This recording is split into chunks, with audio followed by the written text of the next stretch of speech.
إن شاء الله عشركينا maanta waxaan ku sharxeynaa mid ka mid ah caabuqyada ku dhaca beerka ee loo yaqaan hepatitis B kaasoo sababa yani viruska nooca loo yaqaan hepatitis B virus. Marka insha Allah waxaan sheegi doonaa xanuunkan waxa uu yahay, wax sababa, si la iskugu gudbiyo, calaamadaha gaarka lagu garto, dhibaatooyinka yani imaan kara hadduu qofka la tacaalin ama iska daaweyn, iyo sida loo daaweeyo.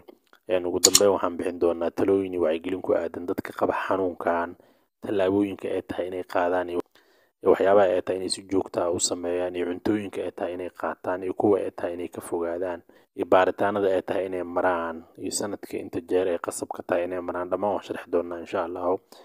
Ka faa'iidaysi wacan la wadaag asxaabtaada si ay kula faa'iidaystaan.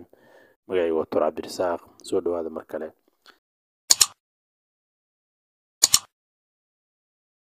Hepatitis B waa caabuq ku dhaca beerka, waxaana sababa virus. Waxaan loogu magac daray yani xanuunka oo hepatitis B virus ayaa la dhahaa. Xanuunkan waxaa lagu kala qaadaa markay isgaaraan dheecaanada yani qof qaba xanuunkii iyo qof aan qabin xanuunkii misna aan qaadanin talaalka, oo yani aanan talaalneyn, oo hepatitis B yani laga talaalin.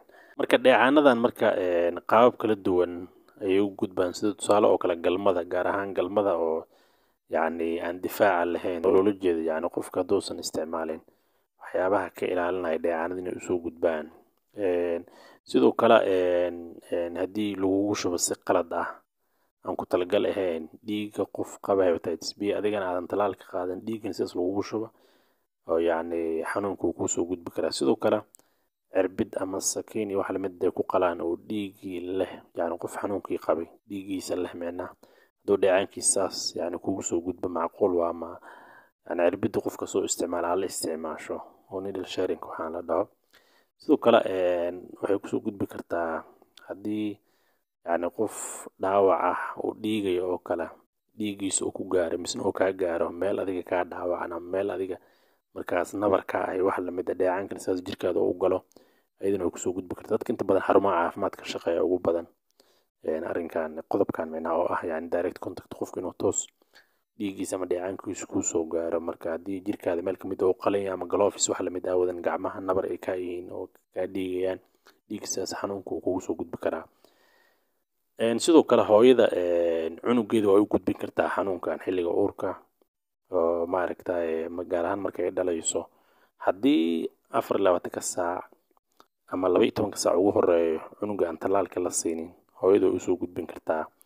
Marka xanuunkan marka qofku markuu ku dhaco, calaamadaha kasoo muuqanaya xanuunka markuu cusub iyo waxaa kamid ah bog xanuun, kaadida mataqaanaa inay madoowaato oo shaashaha oo kale ay noqoto, qandho, xanuunka markuu cusub iyo qandho qofku isku arkaa, kala goysada inay xanuunaan, appetite qofku inuu xirmo, lallaba iyo matag, tabardarro iyo daal iyo wax lamid ah, indhaha inay cagaartaan iyo wax lamid ah ayuu qofku isku arkaya.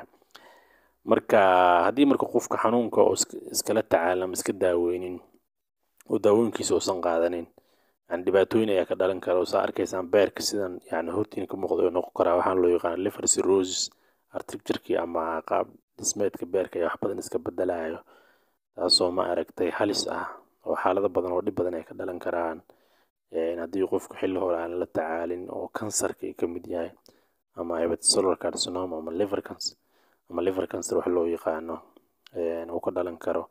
beerkan ugu dambeyn shaqada uu joojin karo, taasoo qofka xaalad halis ah yani gelin karta ama ugu dambeyn dili karta. Marka si guud waa sidaas. Intaan u guda gelin cuntooyinkii waxyaabaha ay tahay inuu qaato qofka xanuunkan qabo, waxaan rabaa inaan ka hormariyo qodob muhiim kaasoo ah guurka. Haddii aad qof guursanayso, si guud waxaa fiican cuduradan oo laisku gudbiyay, galmada lagu kala qaaday wax lamid ah, qofka inaad ka baarto dhammaan ayaa wanaagsan, oo xanuunka cagaarshowga hepatitis B uu ka mid yahay. Haddii marka qofku xanuunka uu qabo oo markaa baarto, waxaa wanaagsan guurka inaad dib u dhigato muddo 6 bil ah, oo aad talaalka aad soo qaadato, 3 doos oo la qaato inaad soo qaadato. Markaad soo qaadato yani talaalkii aad soo dhamaysato kadib waa guursan kartaa, oo xanuunka qofka makuu soo gudbinayo maadaama talaalka aad qaadatay.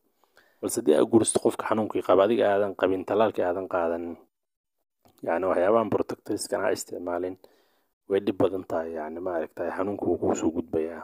Marka guurka ka hor lamaanaha inay isbaaraan ayaa wanaagsan si xaaladdan hadday jirto looga hortago. haddii maaragtay qof ka mid oo qaban kan kale talaalka 6 bilo u soo qaato dhakhtarkana oo la tashto kadib markaas qofku waa guursan kartaa wax dhib ah ma lahan.